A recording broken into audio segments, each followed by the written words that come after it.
혹시 당신은 운명의 존재를 믿으시나요? 국적도 다르고 언어도 달랐던 두 남녀가 한국이라는 곳에서 조우했습니다. 그 사람과 눈빛이 얽히는 순간 무언가 특별한 감정이 싹 텄습니다. 아주 오래전부터 예정되어 있던 일처럼 말이죠. 서울의 일상적인 풍경 속에서 그들의 인생이 송두리째 바뀐 날, 도대체 무슨 일이 있었던 걸까요? 저는 프랑스 육군 포병 소위 마리모루입니다. 2018년 8월 아프간 쿤두즈 지역에서 저는 평생 잊을 수 없는 실수를 저질렀습니다. 알파1 화력 지원 요청. 적 포위됐다. 즉시 지원 바란다. 무전기에서 다급한 목소리가 들려왔어요. 프랑스 웨인부대 정찰조가 탈레반에게 포위된 상황이었죠. 저는 카이사르 자주포 포대를 지휘하고 있었습니다. 좌표 확인했다. 30초 내 사격 개시한다. 지도를 보며 좌표를 입력했어요.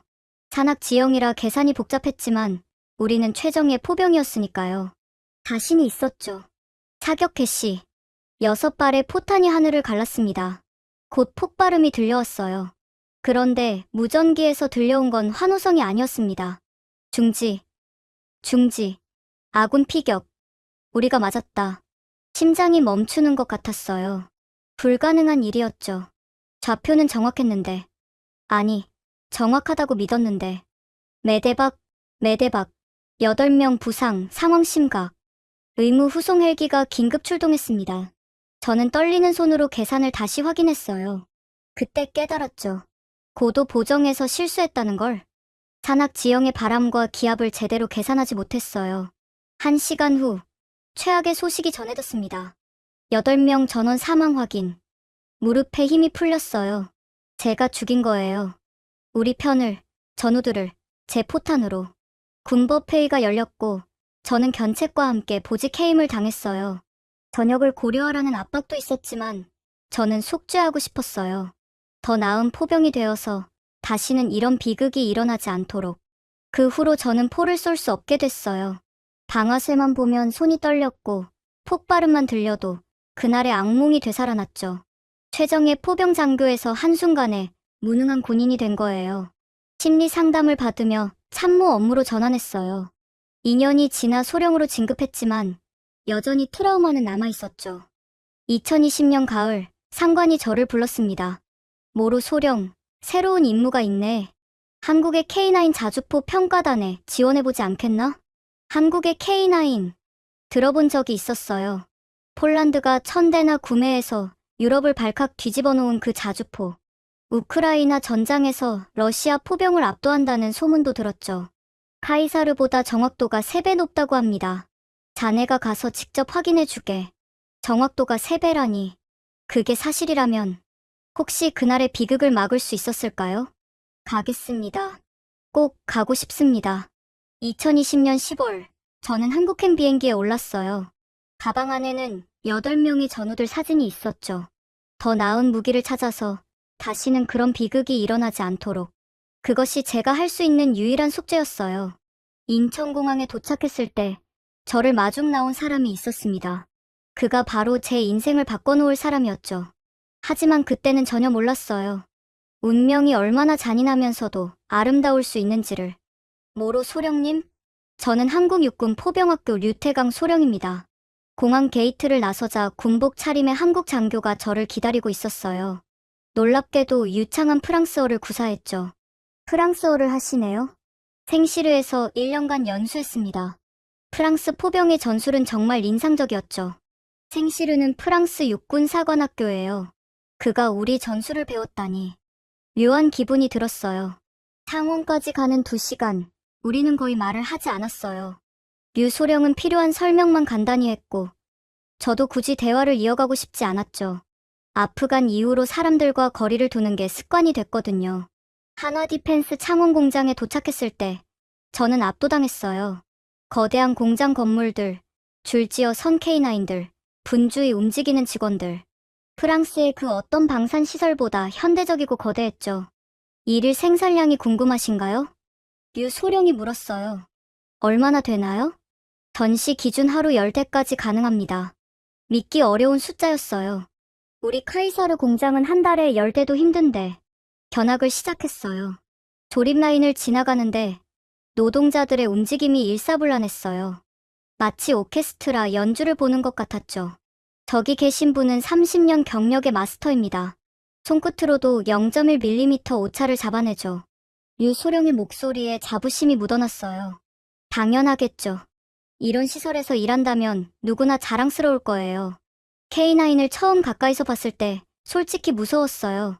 카이사르보다 훨씬 크고 위압적이었거든요. 52 구경 155mm, 포신이 마치 거대한 철갑용 같았어요. 만져보셔도 됩니다. 유소령이 말했어요. 저는 조심스럽게 차가운 철갑을 쓸어내렸죠. 그 순간 이상한 감정이 들었어요. 두려움과 동시에 희망 같은 것. 내일 실사격을 보시게 될 겁니다. 오늘은 숙소에서 쉬시죠. 숙소로 가는 길, 유소령이 갑자기 물었어요. 모루 소령님은 왜 K9에 관심을 갖게 되셨나요? 잠시 망설였어요. 진실을 말해야 할까? 하지만 입이 떨어지지 않았죠. 더 나은 무기를 찾고 있습니다. 그것뿐이에요. 그가 백미러로 저를 봤어요. 뭔가 더 묻고 싶은 눈빛이었지만 다행히 그냥 넘어갔죠. 숙소는 깨끗하고 아늑했어요. 짐을 풀면서 8명의 사진을 책상 위에 올려놨어요. 그들의 눈빛이 저를 바라보는 것 같았죠. 미안해요. 정말 미안해요. 창밖으로 한국의 밤거리가 보였어요. 네온사인이 반짝이고 사람들이 웃으며 지나갔죠. 평화로운 일상. 제가 빼앗은 8명도 저런 일상을 살 수 있었을 텐데. 그날 밤, 저는 꿈을 꿨어요. K9이 포효하는 꿈. 그리고 그 포성이 왠지 위로처럼 들리는 꿈을. 다음 날이 기다려졌어요. 처음으로 정말 오랜만에 뭔가를 기대하게 됐거든요. 다음 날 새벽 6시, 유소령이 숙소로 왔어요. 일찍 출발해야 합니다. 포천 훈련장까지 2시간이에요. 안개가 자욱한 새벽길을 달렸어요. 유소령은 K9의 특징을 설명했죠. 분당 최대 6발, 지속 사격 시 분당 3발을 유지할 수 있습니다. MRSI도 가능하고요. MRSI, 다중 동시 탄착 사격. 한 대의 자주포가 여러 발을 쏴서 동시에 떨어뜨리는 기술이죠. 이론상으론 알지만 실제로는 극히 어려워요. 훈련장에 도착했을 때 세 대의 K9이 대기하고 있었어요. 포병들이 일사불란하게 움직였죠. 오늘 보실 건 정밀 타격 시연입니다. 저 산 너머 표적을 맞출 겁니다. 15km 거리의 표적이었어요. 산 너머라 직접 보이지도 않는 곳이죠. 사격 개시. 첫 발이 나갔어요. 굉음이 온몸을 관통했죠. 그런데 이상했어요. 평소라면 손이 떨렸을 텐데 이번엔 달랐어요. 오히려 가슴이 뛰었죠. 탄착 확인. 표적 중심 반경 5m. 놀라웠어요. 첫 발부터 그런 정확도라니. 하지만 진짜 충격은 다음이었어요. MRSI 시연하겠습니다. 한 대의 K9이 연속으로 4발을 발사했어요. 각도를 바꿔가며 쏜 포탄들이 서로 다른 궤적을 그렸죠. 10초 후 동시 탄착. 정확히 10초 후 4발이 동시에 표적에 떨어졌어요. 드론 영상으로 확인한 결과는 경이로웠죠. 4발 모두 10m 이내에 명중했어요. 어떻게 이런 정확도가 가능하죠? 제가 물었어요. 유소령이 미소 지으며 대답했죠. 비밀은 사람입니다. 최고의 장비도 결국 사람이 운영하니까요. 우리 포병들은 K9과 하나가 되는 훈련을 받아요. 그가 포병들을 가리켰어요. 그들의 눈빛에서 자부심과 확신을 봤죠. 제가 잃어버린 것들이었어요. 모루 소령님도 직접 쏴보시겠어요? 순간 온몸이 얼어붙었어요. 아프간 이후 처음이었거든요. 하지만 이상하게도 거부감보다는 끌림이 더 컸어요. 포수석에 앉았을 때 손이 떨렸어요. 하지만 K9의 컨트롤 패널은 직관적이고 편했죠. 심호흡하세요. K9이 도와줄 겁니다. 유소령의 목소리가 따뜻했어요. 언제부터인가 그의 목소리가 편안하게 느껴졌죠. 방아쇠를 당겼어요. 포신이 불을 뿜었고 포탄이 날아갔죠. 그리고 명중. 표적 중앙 정확히 명중. 믿을 수 없었어요. 첫 발부터 명중이라니. 눈물이 날 것 같았죠. 이 무기가 있었다면, 정말 이 무기가 있었다면. 훌륭하십니다. 역시 프랑스 포병이시네요. 유소령이 웃고 있었어요. 처음 보는 진짜 미소였죠. 그 순간 뭔가가 제 마음속에서 깨지는 것 같았어요. 아프간 이후 처음으로 제가 다시 포병이 될 수 있을지도 모른다는 희망이 생겼거든요. K9 시연을 본 후로 잠을 이룰 수 없었어요. 새벽 2시 숙소를 나와 훈련장으로 향했죠. 경비병이 의아했지만 신분증을 보이자 통과시켜줬어요. 텅 빈 훈련장에 K9들이 달빛 아래 서 있었어요. 거대한 철의 짐승들이 잠들어 있는 것 같았죠. 한 대에 다가가 차가운 포신을 만졌어요. 잠이 안 오시나 봅니다. 깜짝 놀라 돌아보니 류소령이 서 있었어요. 그도 사복 차림이었죠. 미안합니다. 허락 없이. 괜찮습니다. 저도 가끔 이러거든요. 포와 대화하고 싶을 때가 있죠. 우리는 나란히 K9 옆에 앉았어요. 한국의 가을밤은 쌀쌀했지만 이상하게 포근했죠. 낮에 정말 놀라워하시더군요. 하지만 뭔가 더 있는 것 같았어요. 슬픔 같은 것? 그의 직설적인 질문에 놀랐어요. 하지만 거짓말하고 싶지 않았죠. 이 사람에게는 2년 전 아프간에서 제 실수로 아군 8명이 죽었어요. 고백하는 순간 목이 메었어요. 류소령은 조용히 들어줬죠. 고도 보정을 잘못했어요. 산악 지형이라 변수가 많았는데 제가 너무 자신했죠. 결과는 8구의 시신이었어요. 눈물이 흘렀어요. 처음으로 누군가에게 털어놓는 거였거든요. 그래서 K9을 보러 오신 거군요. 더 정확한 무기를 찾아서. 네. 다시는 그런 실수를 하지 않도록. 아니, 사실 저는 다시 포를 쏠 수 있을지도 모르겠어요. 한참 침묵이 흘렀어요. 그러다 류소령이 입을 열었죠.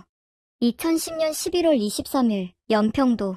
갑작스러운 날짜에 고개를 들었어요. 북한이 연평도에 포격을 가했을 때 저는 K탑 레이더 부대에 있었어요. 포격 징후를 포착했지만 상부에 제대로 보고하지 못했죠. 제 판단 미스였어요. 그의 목소리가 떨렸어요. 민간인 거주 지역에 포탄이 떨어졌어요. 2명이 죽었죠. 할머니와 청년이었어요. 제가 조금 더 빨랐다면, 조금 더 정확했다면, 이제 그가 고개를 숙였어요. 우리는 같은 상처를 가진 사람들이었던 거예요. 그 후로 저는 더 나은 시스템을 만들기 위해 미친 듯이 일했어요. K9도 그 결과물 중 하나고요. 실패를 딛고 일어서는 것. 그것밖에는 방법이 없더군요. 그가 저를 봤어요. 달빛에 비친 그의 눈이 촉촉했죠. 모로 소령님, 우리는 실수했어요. 하지만 그 실수가 우리를 더 나은 포병으로 만들 수 있어요. 포기하지 마세요. 그 순간 뭔가가 제 안에서 녹아내렸어요. 얼어붙었던 마음이 조금씩 풀리는 것 같았죠. 고맙습니다. 정말 고맙습니다. 우리는 새벽까지 이야기했어요. 포병 이야기, 전쟁 이야기, 그리고 평화에 대한 꿈. 처음으로 저를 이해해주는 사람을 만난 것 같았어요. 해가 뜨네요. 동쪽 하늘이 붉게 물들었어요. 새로운 하루의 시작이었죠. 모로 소령님, 혹시 커피 마실래요? 제가 아는 좋은 곳이 있는데. 좋아요. 그런데 그냥 말이라고 불러주세요. 계급 빼고요. 그럼 저도 태강이라고 불러주세요. 우리는 처음으로 이름을 불렀어요. 그리고 함께 걸어갔죠. K9들이 아침 햇살에 빛나는 걸 뒤로하고. 그날이 우리의 진짜 시작이었어요. 금요일 오후, 태강이 갑자기 제안했어요. 주말에 시간 있으세요? 서울 구경시켜드리고 싶은데. 일주일 동안 매일 함께 훈련을 보고 기술을 논의했지만 업무 외적인 제안은 처음이었어요. 그래도 될까요? 제가 여기 온 건 공무인데 K9만 보고 가시면 한국을 모르고 가는 거예요. 우리나라를 제대로 알아야 K9도 이해할 수 있어요. 그의 논리가 귀엽게 느껴졌어요. 사실 핑계였겠죠. 저도 그와 더 시간을 보내고 싶었으니까요. 토요일 아침, 태강이 숙소로 왔어요. 군복이 아닌 캐주얼한 차림이 어색하면서도 멋있었죠. 오늘은 관광객 모드예요. 편하게 즐기세요. 첫 목적지는 전쟁기념관이었어요. 거대한 건물 앞에서 태강이 설명했죠. 한국전쟁 때 16개국이 우리를 도왔어요. 프랑스도 그중 하나였고요. 전시관에 들어가자 프랑스군 참전 코너가 있었어요. 젊은 프랑스 병사들의 사진을 보니 가슴이 뭉클했죠. 3,421명이 왔고 287명이 전사했어요. 지평리 전투에서 프랑스 대대는 정말 용감했죠. 태강의 목소리에 존경이 묻어났어요. 우리나라 군인들을 기억해주는 한국인을 보니 감동적이었죠. 고맙네요. 이렇게 기억해줘서. 당연한 거죠. 피로 맺은 인연이니까요. 기념관을 나와 한강으로 향했어요. 주말이라 사람들로 붐볐죠. 가족들, 연인들 모두가 평화롭게 웃고 있었어요. 여기가 한강공원이에요. 서울 시민들의 쉼터죠. 우리는 강변을 따라 걸었어요. 가을 햇살이 따사롭고 바람이 상쾌했죠. 파리의 생강이 생각나요. 하지만 여기가 더 생동감 있네요. 한강의 기적이라고 하죠. 전쟁의 폐허에서 이런 도시를 만들었으니까요. 벤치에 앉아 커피를 마셨어요. 태강이 어색하게 물었죠. 마리 씨는 왜 군인이 되셨어요? 할아버지가 2차 대전 참전용사셨어요. 어릴 때부터 군인이 꿈이었죠. 포병을 선택한 건 가장 정확한 병과라고 생각해서였고요. 쓴 웃음이 나왔어요. 정확한 병과라니. 제 실수를 생각하면 아이러니였죠. 후회하세요? 매일 해요. 하지만 며칠 전 당신이 한 말 덕분에 다시 생각하게 됐어요. 실패를 딛고 일어서는 것. 그게 제가 해야 할 일인 것 같아요. 태강이 제 손을 잡았어요. 갑작스러운 스킨십에 놀랐지만 뿌리치고 싶지 않았죠. 마리 씨는 훌륭한 포병이에요. 제가 본 사람 중 가장 열정적이고 진실해요. 따뜻한 손에 온기가 전해졌어요. 언제부터인가 이 사람 곁에 있으면 안정이 됐죠. 저녁은 전통 한식당에서 먹었어요. 불고기와 된장찌개, 각종 반찬들이 상에 가득했죠. 젓가락질이 서툴러요. 천천히 하세요. 이것도 훈련이에요. 태강이 젓가락 잡는 법을 가르쳐줬어요. 손을 잡고 자세를 교정해주는데 심장이 빨리 뛰었죠. 한국 음식은 정이 담겨 있어요. 나눠 먹는 문화거든요. 프랑스도 그래요. 함께 와인을 마시며 긴 대화를 나누죠. 언젠가 프랑스 와인을 마셔보고 싶네요. 마리 씨가 추천하는 걸로. 언젠가라는 말에 미래가 있다는 뜻이 담겨 있었어요. 우리에게 미래가 있을까요? 식사 후 남산타워에 올랐어요. 서울의 야경이 발 아래 펼쳐졌죠. 아름다워요. 불빛 하나하나가 누군가의 삶이겠죠. 그 삶을 지키는 게 우리의 일이고요. 태강이 제 옆에 바짝 섰어요. 어깨가 닿을 듯 가까운 거리였죠. 마리 씨, 당신과 있으면 전쟁을 잊게 돼요. 그냥 평범한 사람이 된 것 같아요. 저도요. 당신과 있으면 제가 괴물이 아닌 것 같아요. 당신은 괴물이 아니에요. 상처받은 전사죠. 그리고 제가 아는 가장 아름다운 사람이에요. 고백이었어요. 서툴지만 진심이 담긴. 저는 그를 올려다봤어요. 진지한 눈빛에 제 모습이 비쳤죠. 태강 씨, 더 말할 수 없었어요. 감정이 북받쳐 올랐거든요. 이럴 권리가 있나? 8명을 죽인 내가 행복할 자격이 있나? 그때 태강이 말했어요. 생각하지 마세요. 지금 이 순간만 느끼세요. 따뜻한 포옹이었어요. 한강에 바람이 불었지만 그의 품은 따뜻했죠. 처음으로 안전하다고 느꼈어요. 전쟁도, 죽음도, 죄책감도 없는 곳. 그의 품이 제 피난처가 되었어요. 일요일 오후, 태강이 전통 찻집으로 데려갔어요. 인사동의 고즈넉한 한옥이었죠. 한국 전통차를 마셔보세요. 마음이 편안해질 거예요. 대추차를 주문했어요. 달콤하고 따뜻한 맛이 위안이 됐죠. 프랑스 문화를 알려주세요. 저도 언젠가 가보고 싶어요. 태강의 말에 파리가 떠올랐어요. 에펠탑, 샹젤리제, 생강. 하지만 지금은 이곳이 더 좋았죠. 파리는 아름답지만 때론 차가워요. 사람들이 개인주의적이죠. 한국은 달라요. 따뜻하고 정이 많아요. 외롭지 않으셨어요? 파리에서. 네, 특히 아프간 이후로는. 하지만 이상해요. 여기서는 외롭지 않아요. 창밖을 보니 비가 내리기 시작했어요. 갑작스러운 소나기였죠. 우산이 없네요. 괜찮아요. 뛰어가죠. 우리는 빗속을 뛰었어요. 흠뻑 젖었지만 웃음이 났죠. 처녀처럼 깔깔대며 웃었어요. 언제 이렇게 웃어본 적이 있었나요? 근처 카페로 피했어요. 서로를 보니 완전히 젖은 생쥐 꼴이었죠. 미안해요. 날씨 확인을 했어야 했는데. 아니에요. 오히려 좋았어요. 비를 맞으며 뛰는 게 얼마만인지. 태강이 휴지로 제 얼굴의 빗물을 닦아줬어요. 그 손길이 너무 부드러워서 눈을 감았죠. 마리 씨, 눈을 뜨니 그의 얼굴이 가까이 있었어요. 시간이 멈춘 것 같았죠. 하지만 그가 먼저 물러났어요. 커피 마시면서 몸을 말리죠. 아쉬움과 안도가 동시에 들었어요. 우리 사이엔 아직 넘어서는 안 될 선이 있었으니까요. 커피를 마시며 이야기를 나눴어요.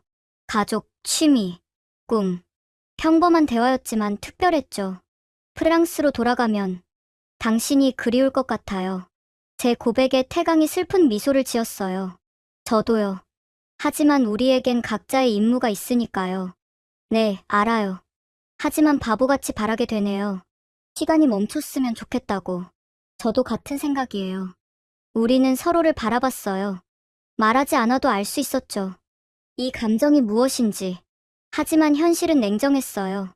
저는 곧 프랑스로 돌아가야 하고, 우리의 만남은 여기서 끝날 거예요. 적어도 남은 시간 동안은 후회 없이 보내고 싶어요. 태강이 제 손을 잡았어요. 이번엔 제가 먼저 깍지를 꼈죠. 네, 후회 없이요. 비가 그치고 무지개가 떴어요. 짧지만 아름다운 무지개. 우리의 만남 같았죠.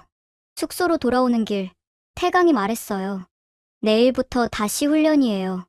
오늘은 꿈 같았어요. 저도요. 고마워요, 태강씨. 오늘을 평생 기억할 거예요. 헤어지기 전 우리는 한참을 서 있었어요. 더 가까워지고 싶지만 그럴 수 없는 거리. 그게 우리의 현실이었죠. 하지만 문득 생각했어요. K9이 우리를 만나게 했듯이 운명은 또 다른 기회를 줄지도 모른다고. 그 희망을 품고 잠들었어요. 수요일 밤 K9 야간 사격 훈련이 있었어요. 실전과 같은 상황에서의 정밀 타격 시연이었죠. 오늘은 특별한 걸 보여드릴게요. 야간 이동 사격입니다. 태강의 설명에 따라 K9 새 대가 칠흑 같은 어둠 속을 달리기 시작했어요. 그리고 이동 중에 사격을 시작했죠. 탕, 탕, 탕. 야간 투시경으로 확인한 결과는 놀라웠어요. 시속 40km로 달리면서도 모든 포탄이 표적에 명중했죠. 믿을 수 없어요. 이동 중 정확도가 이 정도라니. 저도 모르게 흥분해서 소리쳤어요. 이건 정말 예술이었어요. 카이사르로는 꿈도 꿀 수 없는 수준이었죠. 이게 K9의 진가예요. 어떤 상황에서도 정확하게.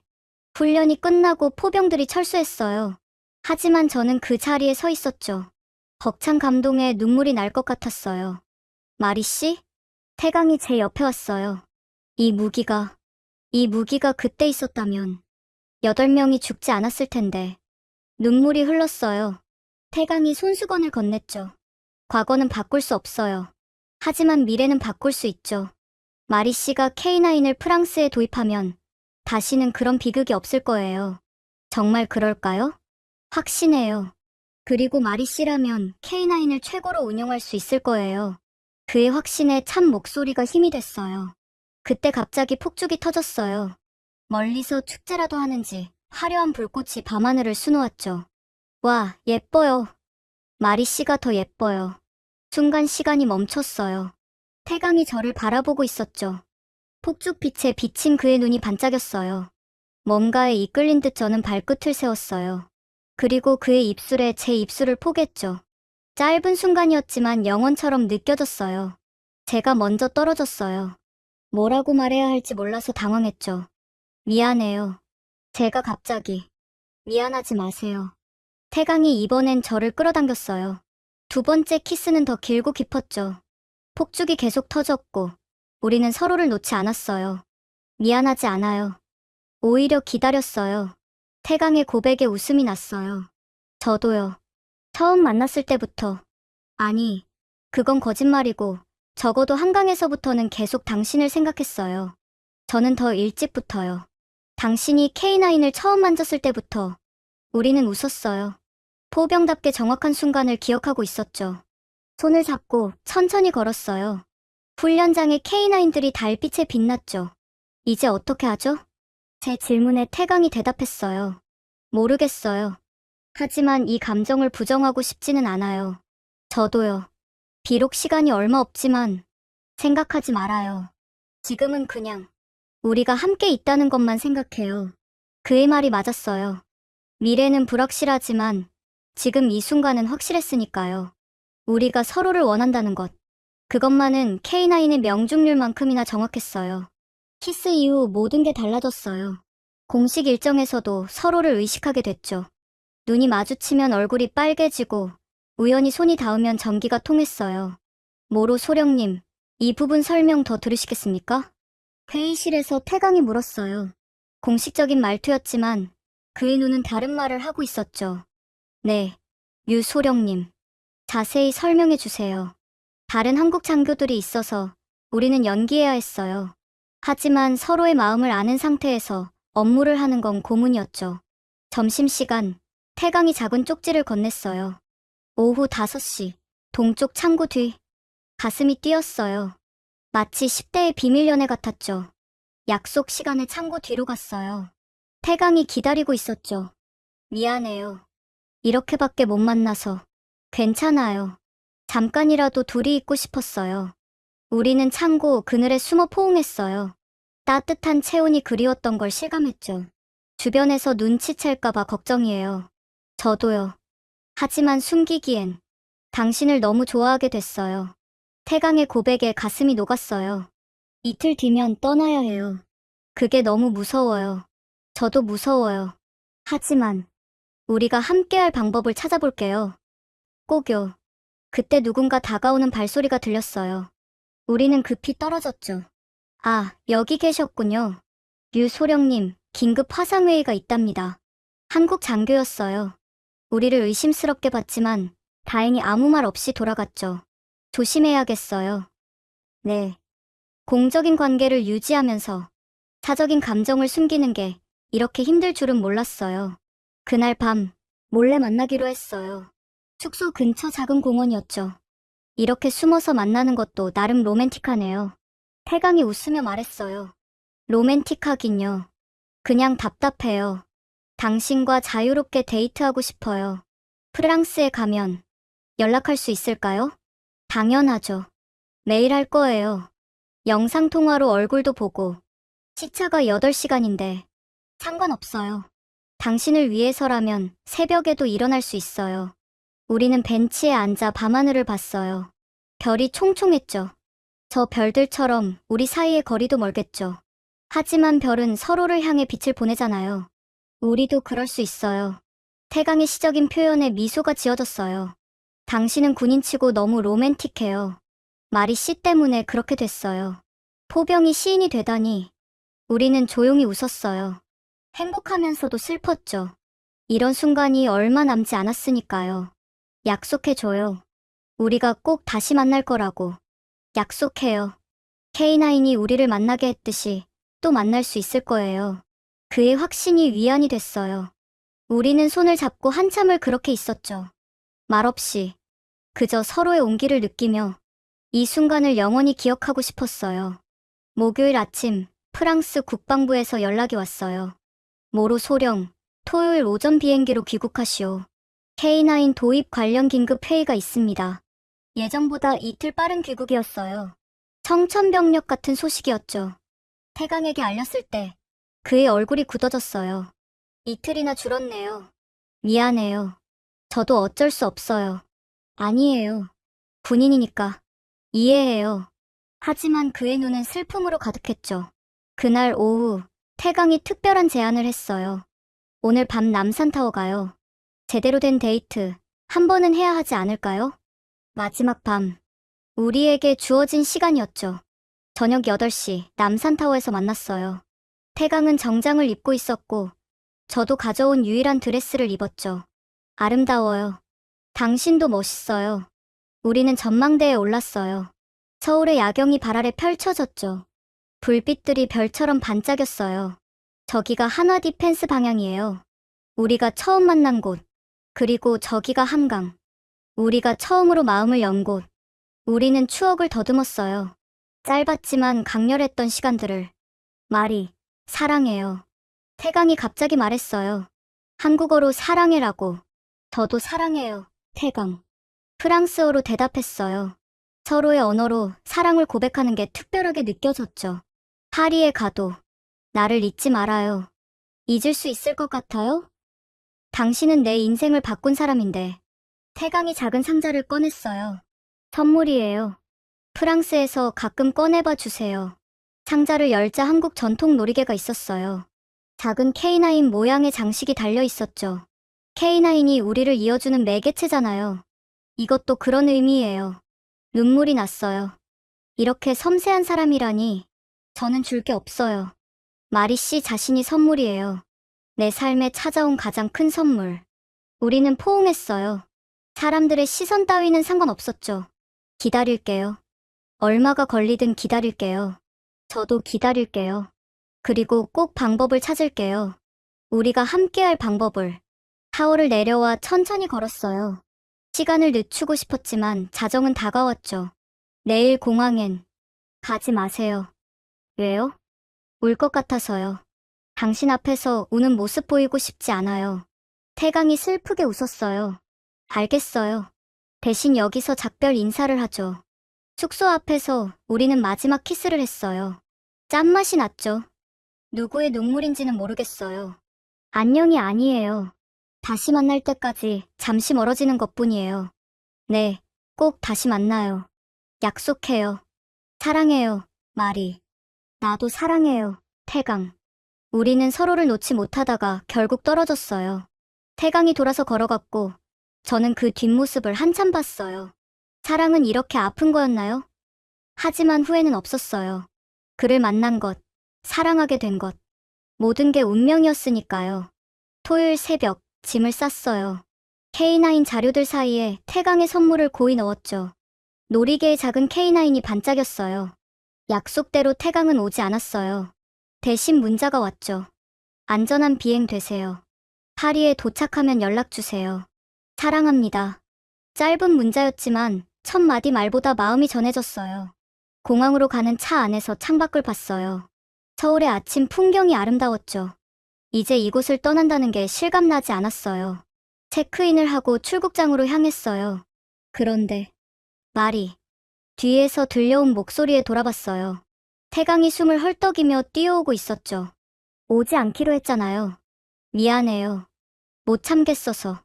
이렇게 보내면 후회할 것 같아서. 그는 땀에 젖어 있었어요. 여기까지 뛰어온 모양이었죠. 다시 한번 안아도 될까요? 대답 대신 그의 품에 뛰어들었어요. 공항에 수많은 사람이 우리를 봤지만 상관없었죠. 보고 싶을 거예요. 매일매일. 저도요. 하지만 우리는 강하잖아요. 포병은 인내심이 강해야 한다고 했잖아요. 그의 농담에 울면서도 웃었어요. K9 도입이 확정되면 제가 프랑스에 갈 수도 있어요. 기술 지원단으로. 정말요? 네. 그때까지만 참아요. 몇 달이면 돼요. 희망이 생겼어요. 몇 달. 영원보다는 훨씬 가까운 시간이었죠. 그때까지 프랑스어 더 열심히 공부할게요. 저도 한국어 배울게요. 당신 부모님과 대화하고 싶어요. 벌써 우리 부모님을 만날 생각을? 당연하죠. 정식으로 인사드려야죠. 그의 진지한 말에 가슴이 뛰었어요. 그는 진심이었어요. 우리의 미래를 진지하게 생각하고 있었죠. 출국 시간이 다가왔어요. 더는 미룰 수 없었죠. 가야 해요. 알아요. 조심해서 가요. 태강이 제 손에 뭔가를 쥐어줬어요. 작은 봉투였죠. 비행기에서 읽어요. 마지막 키스를 하고 돌아섰어요. 뒤를 돌아보지 않으려 했지만 게이트를 통과하기 전 결국 돌아봤죠. 태강은 그 자리에 서서 손을 흔들고 있었어요. 미소 짓고 있었지만 눈은 빨갛게 충혈되어 있었죠. 저도 손을 흔들었어요. 그리고 입 모양으로 말했죠. 사랑해요. 그도 같은 말을 되풀이했어요. 사랑해요. 비행기가 이륙하고 나서야 편지를 열었어요. 사랑하는 마리에게. 처음 만났을 때부터 당신은 특별했어요. 상처받고 지친 전사였지만 그 안에는 여전히 열정과 진실이 있었죠. 당신이 K9을 만지던 날 저는 알았어요. 이 사람이 내 운명이라는 걸. 포를 대하는 당신의 진지함과 애정이 저를 움직였어요. 우리가 함께한 시간은 짧았지만 제 인생에서 가장 빛나는 순간이었어요. 당신과 한강을 걸었던 날, 비를 맞으며 뛰었던 날, 남산타워에서 사랑을 고백했던 날. 모든 순간이 보석 같아요. 이제 잠시 떨어져 있겠지만 우리의 사랑은 거리를 초월할 거예요. K9이 정확히 목표를 맞추듯 우리의 사랑도 정확히 서로를 향할 거예요. 프랑스에서 힘들 때 이 편지를 읽어주세요. 제가 항상 당신을 생각하고 있다는 걸 기억해주세요. 곧 만나요. 그때까지 건강하고 행복하세요. 영원히 당신을 사랑하는 태강. 편지를 읽고 또 읽었어요. 눈물로 글씨가 번져도 계속 읽었죠. 창밖으로 구름이 보였어요. 저 아래 어딘가에 태강이 있겠죠. 같은 하늘 아래 있다는 게 위안이 됐어요. 놀이개를 꺼내 목에 걸었어요. 작은 K9이 심장 가까이에서 빛났죠. 이제 이것이 우리를 이어주는 끈이 될 거예요. 태강, 나도 사랑해요. 꼭 다시 만나요. 비행기는 서쪽으로 날아가고 있었지만 제 마음은 이미 동쪽을 향하고 있었죠. 파리에 도착한 지 일주일이 지났어요. 일상으로 돌아왔지만 모든 게 달라 보였죠. 에펠탑을 볼 때마다 남산타워가 생각났고 생강을 걸을 때마다 한강이 그리웠어요. 매일 아침 6시 태강과 영상통화를 했어요. 한국은 오후 1시였죠. 오늘은 어때요? K9 도입 보고서 작성 중이에요. 최대한 긍정적으로 쓰고 있어요. 너무 긍정적으로 쓰면 의심받아요. 태강이 웃으며 말했어요. 걱정 마세요. 전문적이고 객관적으로, 하지만 K9의 우수성은 확실히 전달하고 있어요. 화면 속 태강은 여전히 잘생겼어요. 군복을 입은 모습이 든든했죠. 보고 싶어요. 저도요. 어제는 마리 씨가 앉았던 자리에 가봤어요. 여전히 당신 향수 냄새가 나는 것 같았어요. 거짓말쟁이. 벌써 일주일인데. 마음으로 맡은 거예요. 이런 일상적인 대화가 하루의 활력소였어요. 프랑스 국방부 회의에서 저는 K9 도입을 강력히 주장했어요. K9은 단순한 자주포가 아닙니다. 시스템이고 철학입니다. 정확성, 신속성, 그리고 승무원 보호. 모든 면에서 카이사르를 능가합니다. 장군들은 반신반의했지만 제 열정적인 발표에 조금씩 설득됐죠. 모로 소령, 개인적인 감정이 개입된 건 아니겠지? 한 장군의 질문에 잠시 멈칫했지만 당당히 대답했어요. 저는 전문가로서 판단했습니다. K9은 우리 포병을 한 단계 도약시킬 무기입니다. 회의가 끝나고 상관이 저를 불렀어요. 잘했네, 모로. 상부에서 긍정적으로 검토 중이야. 아마 다음 달쯤 결정이 날 거야. 다음 달이라니. 그럼 태강을 다시 만날 수 있을지도 몰라요. 그날 밤, 태강에게 좋은 소식을 전했어요. 정말요? 그럼 제가 정말 프랑스에 갈 수도 있겠네요. 와인 투어 시켜줄게요. 최고의 레스토랑도 가고. 마리 씨와 함께라면 길거리 크레페도 최고의 만찬이에요. 그의 말에 웃었지만 동시에 눈물이 났어요. 너무 보고 싶었거든요. 울지 마요. 곧 만날 거예요. 어떻게 알았어요? 화면에 다 보여요. 사랑해요, 마리. 나도 사랑해요, 태강. 끊지 못하고 한참을 더 이야기했어요. 서로의 일상, 동료들 이야기, 날씨까지. 사소한 모든 게 소중했죠. 2주가 더 지났을 때 드디어 결정이 났어요. K9 도입 확정이다. 일단 18대를 구매하기로 했어. 상관의 말에 뛰어오를 뻔했어요. 그리고 모로, 자네가 초기 운용 책임자야. 한국 측 기술진과 긴밀히 협력해야 할 거야. 이보다 더 좋을 수 없었어요. 태강을 다시 만날 수 있고 함께 일할 수 있다니. 즉시 태강에게 연락했어요. 확정됐어요. K9 도입이 확정됐어요. 태강도 흥분한 목소리였어요. 방금 저도 통보받았어요. 제가 기술 지원단장으로 가게 됐어요. 최소 6개월은 프랑스에 머물 거예요. 6개월. 꿈만 같았어요. 언제 와요? 다음 달 초에요. 이제 3주만 기다리면 돼요. 3주. 영원처럼 느껴지지만 희망이 있으니 견딜 수 있을 것 같았어요. 그날 밤, 저는 놀이개를 꺼내 들었어요. 작은 K9이 달빛에 반짝였죠. 고마워요, K9. 당신이 우리를 만나게 했고 다시 만나게 해주는군요. 사랑하는 사람을 기다리는 시간은 고통스럽지만 달콤했어요. 매일이 하루씩 가까워지고 있었으니까요. 곧, 정말 곧 태강을 다시 만날 수 있을 거예요. 2020년 12월, 드디어 재회의 날이 왔어요. 마리, 샤를 드골 공항 게이트에서 태강이 나타났을 때 저는 모든 체면을 잊고 뛰어갔어요. 보고 싶었어요. 너무너무. 저도요. 매일 이날만 기다렸어요. 한 달 반 만의 재회였지만 훨씬 오래된 것 같았죠. 파리에 온 걸 환영해요. 이제 6개월 동안 매일 볼 수 있어요. 6개월이 아니라 평생이었으면 좋겠어요. 공항을 나와 제가 준비한 아파트로 향했어요. 에펠탑이 보이는 작은 아파트였죠. 와, 정말 파리네요.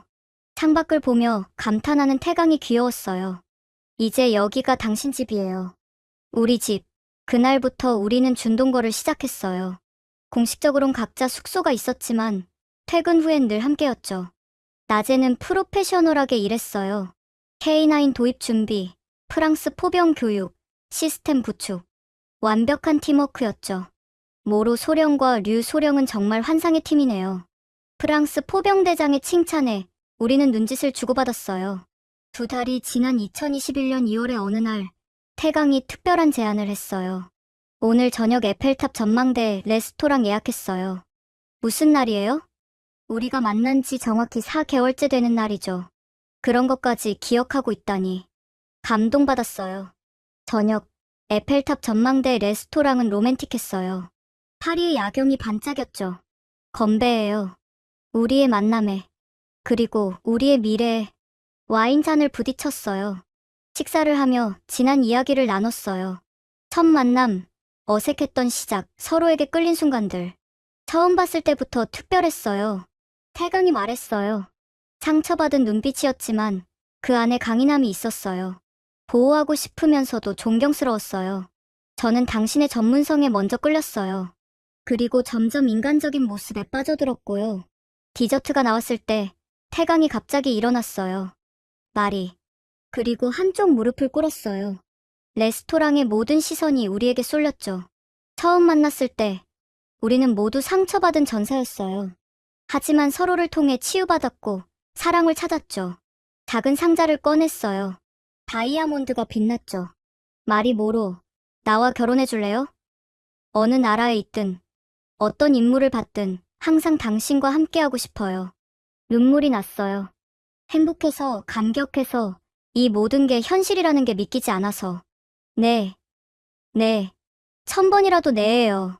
반지를 끼워주는 그의 손이 떨렸어요. 레스토랑 전체에서 박수가 터졌죠. 사랑해요, 마리. 영원히. 나도 사랑해요, 태강. 영원히. 우리는 키스했어요.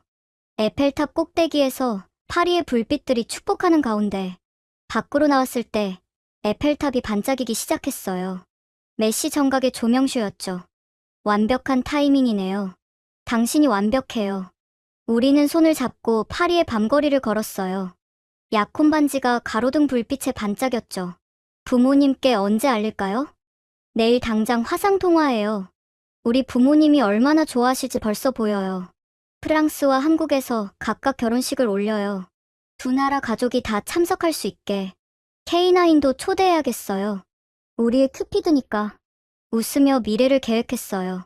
군인으로서의 제약은 있겠지만 사랑은 모든 걸 가능하게 할 거예요.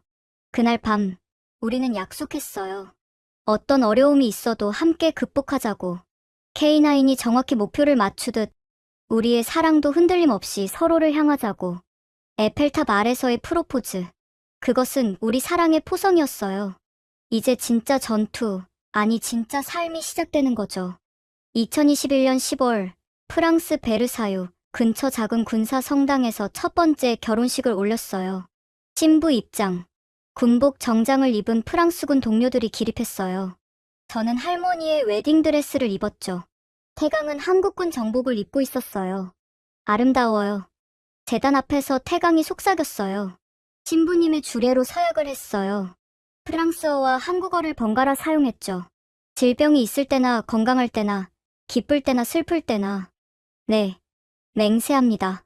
반지를 교환하고 키스했을 때 밖에서 축포가 울렸어요. 프랑스군 의장대의 축하였죠. 그런데 갑자기 더 큰 포성이 들렸어요. 저건. 밖으로 나가보니 K9 세대가 축포를 쏘고 있었어요. 한국 기술진들의 깜짝 선물이었죠. K9에 축하해요. 모두가 환호했어요. 전쟁 무기가 평화와 사랑을 축하하는 순간이었죠. 11월 서울에서 두 번째 결혼식을 올렸어요. 한국 전통 혼례였죠. 신랑 신부 입장하겠습니다. 태강은 남색 도포를, 저는 붉은 원삼을 입었어요. 처음 입어보는 한복이 무겁지만 아름다웠죠. 절을 올리겠습니다. 양가 부모님께 큰절을 했어요. 시어머니가 우시는 걸 봤죠. 멀리 프랑스에서 와서 우리 며느리가 되어줘서 고마워요. 프랑스어 통역을 들은 우리 부모님도 눈물을 흘리셨어요. 태강이 훌륭한 사람이에요. 마리를 행복하게 해줄 거라 믿어요. 국경을 넘은 두 가족이 하나가 되는 순간이었어요. 피로연에서 또 한 번 놀랐어요. 한국 포병들이 준비한 특별 이벤트가 있었거든요. K9 축포 발사. 훈련장에 준비된 K9들이 일제히 축포를 발사했어요. 밤하늘에 불꽃이 터졌죠. K9 모양의 특수 불꽃이었어요. 포병의 결혼식답네요. 하객들이 웃으며 박수쳤어요. 포병의 사랑은 정확합니다. 목표 명중. 동료들의 구호에 모두가 환호했죠. 두 번의 결혼식, 두 나라의 축복. 우리는 진정한 부부가 됐어요. K9이 맺어준 인연이 영원한 사랑으로 완성된 거죠. 결혼 후에도 우리는 양국을 오가며 생활했어요. 프랑스 K9 부대가 안정화되면서 태강은 한국으로 복귀했고 저는 프랑스에 남았죠. 이렇게 떨어져 사는 신혼부부가 또 있을까요? 영상통화로 태강이 한숨 쉬었어요. 일단 각자 임무를 마무리하고 내년에는 꼭 함께 지내요. 군인 부부의 숙명이었죠. 하지만 우리는 강했어요. 3개월에 한 번씩은 꼭 만났어요. 때론 파리에서, 때론 서울에서, 때론 제3국 훈련장에서. 뭐로 소령 남편이 왔다며? 한국에서? 동료들이 부러워했어요. 거리를 뛰어넘는 사랑이군. 우리는 군 내 최초의 국제결혼 부부 장교가 됐어요. 많은 관심과 함께 책임감도 따랐죠. 두 분이 양국 군사 협력의 상징입니다. 프랑스 국방장관의 말에 부담도 됐지만 자부심도 생겼어요. 어느 날 태강에게서 좋은 소식이 왔어요. 파리 주재 한국 방산 대표부에 파견 명령이 났어요. 2년간 파리에서 근무해요. 드디어 결혼 1년 만에 함께 살 수 있게 된 거예요. 태강이 파리에 온 날 공항에서 그를 맞았어요. 이제 정말 신혼이 시작이네요. 1년 늦은 신혼이지만 더 달콤할 거예요. 우리는 파리 근교에 작은 집을 얻었어요. 정원이 있는 아담한 집이었죠. 여기서 아이도 낳고 개도 키우고 벌써 가족 계획이에요? 웃으며 집을 꾸몄어요. 한국 물건과 프랑스 물건이 조화롭게 어우러진 우리만의 공간. 주말마다 우리는 파리 근교를 여행했어요. 베르사유, 퐁텐블로, 지베르니, 프랑스의 아름다움을 함께 만끽했죠. 한국도 아름답지만 프랑스도 정말 아름다워요. 당신과 함께라서 더 아름다운 거예요. 동료들은 우리를 보며 부러워했어요. 국제결혼인데도 이렇게 잘 맞다니. 사랑에는 국경이 없다는 증거지. 물론 문화 차이로 인한 작은 갈등도 있었어요. 김치 냄새가 너무 강해요. 바게트가 너무 딱딱해요. 하지만 서로를 이해하고 맞춰갔죠. 그게 사랑이니까요. K9 프로젝트도 순조로웠어요. 프랑스군의 K9 운용 능력이 빠르게 향상됐고 유럽 내 다른 나라들도 관심을 보였죠. 모로 류 부부가 만든 기적이야. 상관의 칭찬에 자부심을 느꼈어요. 우리의 사랑이 양국 협력의 가교가 되고 있었으니까요. 결혼 2년째, 우리는 더욱 단단해졌어요. 거리도, 문화 차이도, 그 어떤 것도 우리의 사랑을 막을 수 없었죠. 평생 이렇게 살고 싶어요. 그럴 거예요. 우리는 포병이잖아요. 한 번 조준한 목표는 놓치지 않죠. 태강의 말처럼 우리의 사랑은 정확했어요. 서로를 향한 마음은 K9의 명중률보다 더 정확했으니까요. 2023년 프랑스와 한국이 공동으로 K9 유럽형 개발 프로젝트를 시작했어요. 그리고 놀랍게도 우리 부부가 공동 프로젝트 매니저로 임명됐죠. 모로 소령과 류 중령은 이 프로젝트의 최적임자입니다. 태강은 이미 중령으로 진급해 있었고 저도 곧 진급 예정이었어요. K9 유럽형은 기존 K9의 장점에 유럽 지형 특성을 반영해야 합니다. 첫 회의에서 태강이 발표했어요. 산악 지형이 많은 알프스, 습지가 많은 네덜란드, 극한의 추위를 견뎌야 하는 북유럽, 다양한 환경에 적응해야 하죠. 저는 프랑스와 유럽의 요구사항을 정리했어요. 나토 표준 탄약 호환성, 유럽 철도 수송 규격, 그리고 EU 환경 규제 준수가 필수입니다. 우리는 완벽한 팀이었어요. 기술적 전문성과 문화적 이해를 모두 갖췄으니까요. 개발은 순조롭게 진행됐어요. 한국 엔지니어들과 프랑스 엔지니어들이 협력했고 우리는 극악의 역할을 했죠. 모로 소령님 말씀이 맞았어요. 이 부분은 수정이 필요하겠네요. 한국 팀이 인정했어요. 류중령님 아이디어가 탁월해요. 그대로 적용하죠. 프랑스 팀도 수긍했죠. 야근이 많았지만 함께여서 힘들지 않았어요. 커피 좀 마실래요? 태강이 진한 커피를 건넸어요. 고마워요. 당신이 없었으면 벌써 쓰러졌을 거예요. 우리가 만드는 K9 EU가 유럽을 지킬 거예요. 조금만 더 힘내요. 6개월의 개발 끝에 첫 시제품이 나왔어요. K9 EU, 유럽형이었죠. 시험 사격 날, 긴장이 됐어요. 우리의 노력이 성공할지 실패할지 결정되는 순간이었으니까요. 발사. K9 EU가 포효했어요. 개량된 자동장 전장치는 더 빨랐고, 유럽형 사격 통제 시스템은 더 정밀했죠. 전탄 명중, CEP 3m, 환호성이 터졌어요. 원형공산 오차 3m는 경이적인 정확도였죠. 해냈어요. 우리가 해냈어요. 저도 모르게 태강을 껴안았어요. 주변 사람들이 박수를 쳤죠. 모로 류 부부의 역작이군요. 프로젝트는 대성공이었어요. 폴란드, 노르웨이, 핀란드가 즉시 도입 의사를 밝혔죠. 이건 단순한 무기 개발이 아닙니다. 국제협력의 모범 사례죠. 나토 사령관의 평가였어요. 성공을 축하하는 파티에서 태강이 건배사를 했어요. K9이 우리를 만나게 했고, 이제 우리가 더 나은 K9을 만들었습니다. 이것이 선순환입니다. 기술과 사랑의 선순환. 모두가 웃으며 건배했어요. K9 이유와 모로 류 부부에게 그날 밤 집으로 돌아오며 우리는 행복했어요.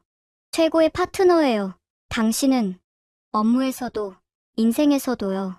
우리가 만든 K9 이유는 곧 유럽 전역에 배치될 거예요. 전쟁 억지력이 되어 평화를 지킬 거고요. 하지만 그보다 중요한 건 우리가 함께 꿈을 이뤘다는 거예요. 사랑하는 사람과 함께 일하고 함께 성취하는 기쁨. 그것이야말로 진정한 행복이었어요. 프로젝트가 마무리되던 날 태강이 말했어요. 다음 프로젝트는 뭘까요? 글쎄요. 우리만의 프로젝트는 어때요?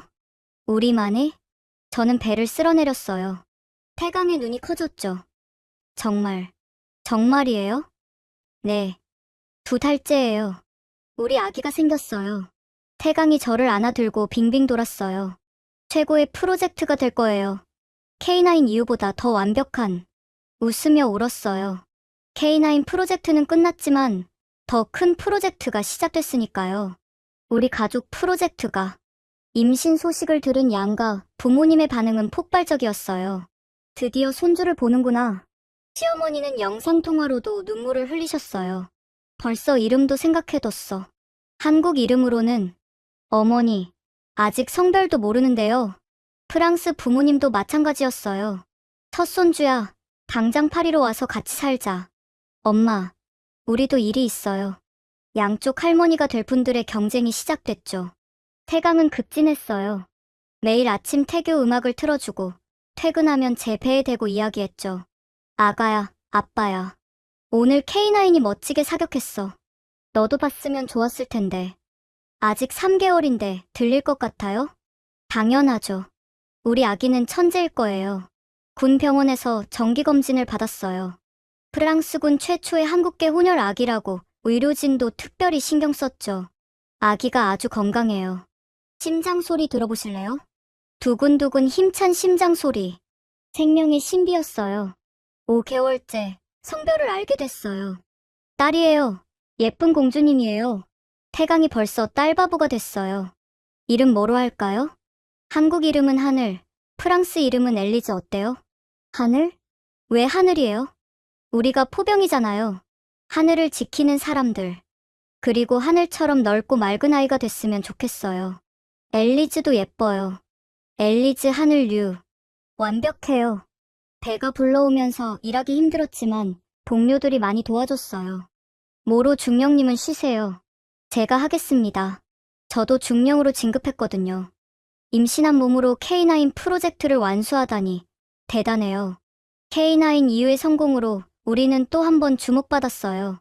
임신한 여군 장교가 국제 프로젝트를 성공시킨 건 전례가 없었으니까요. 8개월째 베이비 샤워를 했어요.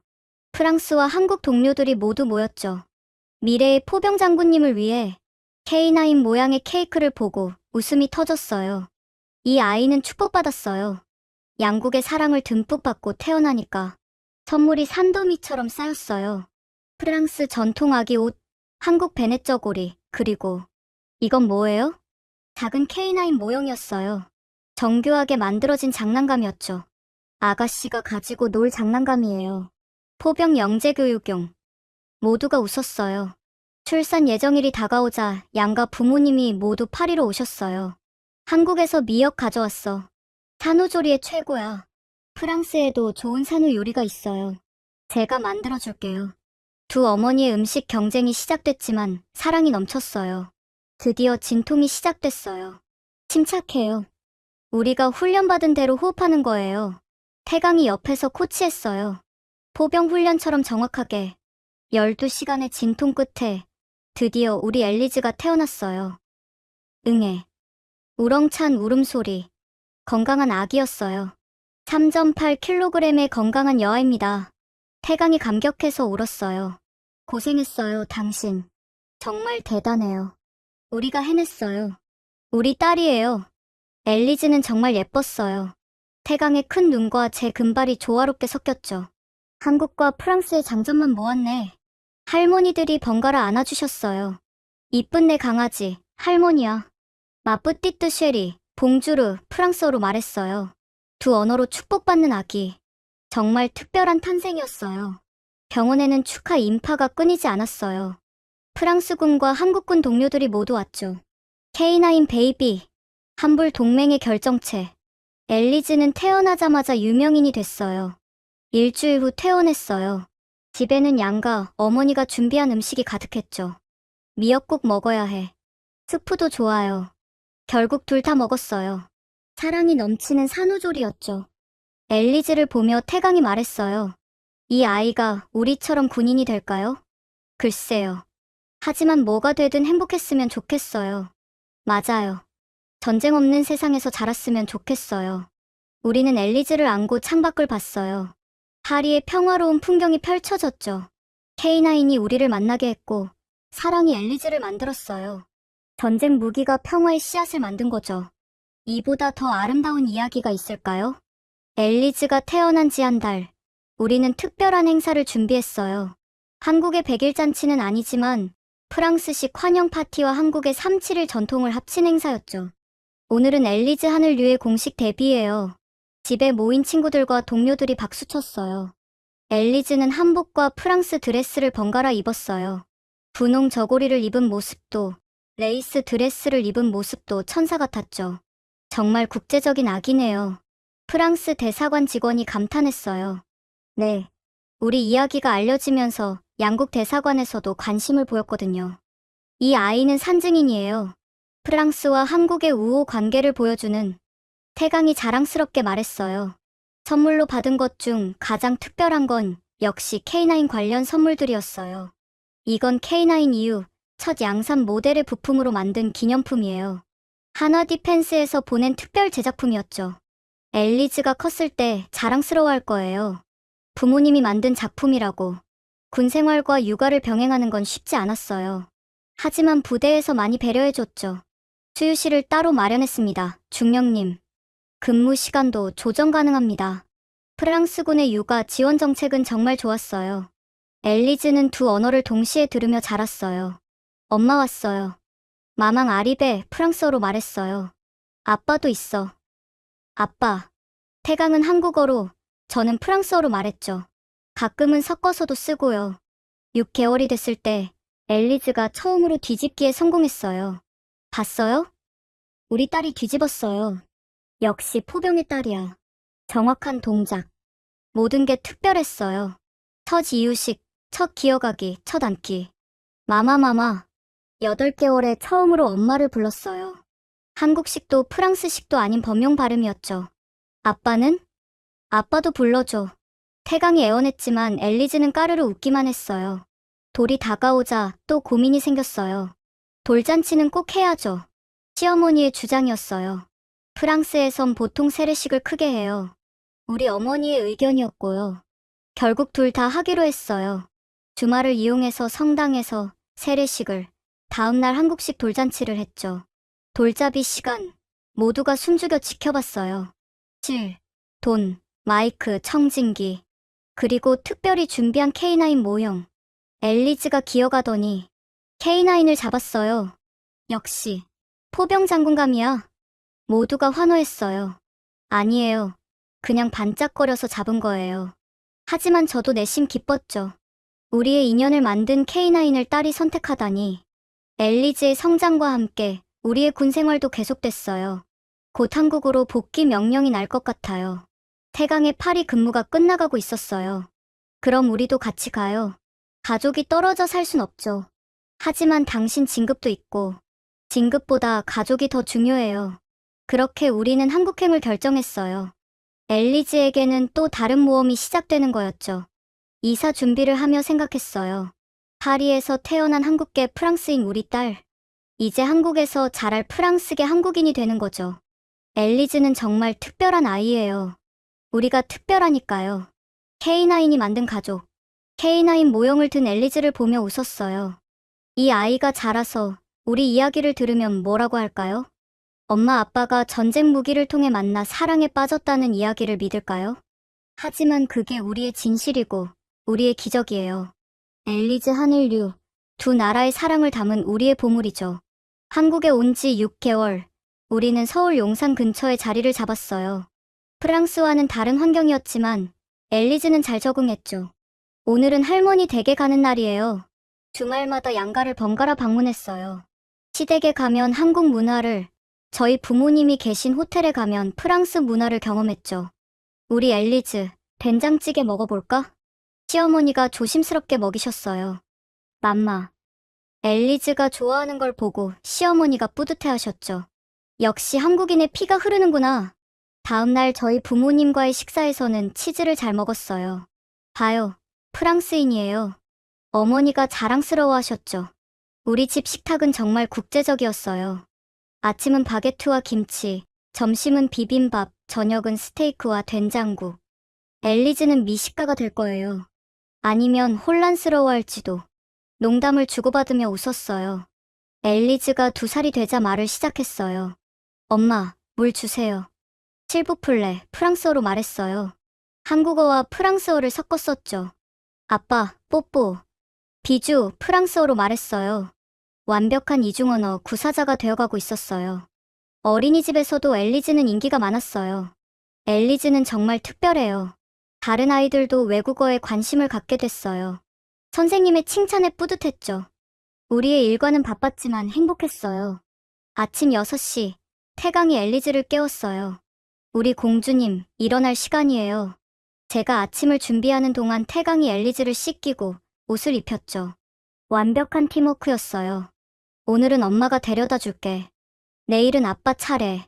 출근길에 엘리즈를 어린이집에 데려다 주고 각자 부대로 향했어요. 저는 주한 프랑스 무관부에서, 태강은 계룡대에서 근무했죠. 점심시간에는 영상통화를 했어요. 엘리즈 어때? 선생님이 그러는데 프랑스 노래를 가르쳐줬대요. 퇴근 후엔 가족 시간이었어요. 공원을 산책하고 함께 저녁을 먹고 엘리즈와 놀아줬죠. 아빠, 비행기. 태강이 엘리즈를 들어 올려 비행기 놀이를 했어요. 조심해요. 떨어뜨리면 안 돼요. 걱정 마요. 포병은 정확하니까. 주말엔 특별한 활동을 했어요. 한 주는 경복궁, 다음 주는 프랑스 문화원. 엘리즈야, 여기가 한국의 궁궐이야. 와, 예뻐요. 두 문화를 자연스럽게 받아들이는 엘리즈가 대견했어요. 물론 힘든 순간도 있었어요. 엘리즈가 정체성 혼란을 겪지 않을까요? 가끔 걱정이 됐죠. 우리가 사랑으로 키우면 돼요. 두 문화를 모두 자랑스러워하도록. 태강의 말이 위로가 됐어요. 엘리즈의 3번째 생일이 다가왔어요. 이제 우리의 특별한 평범함은 계속될 거예요.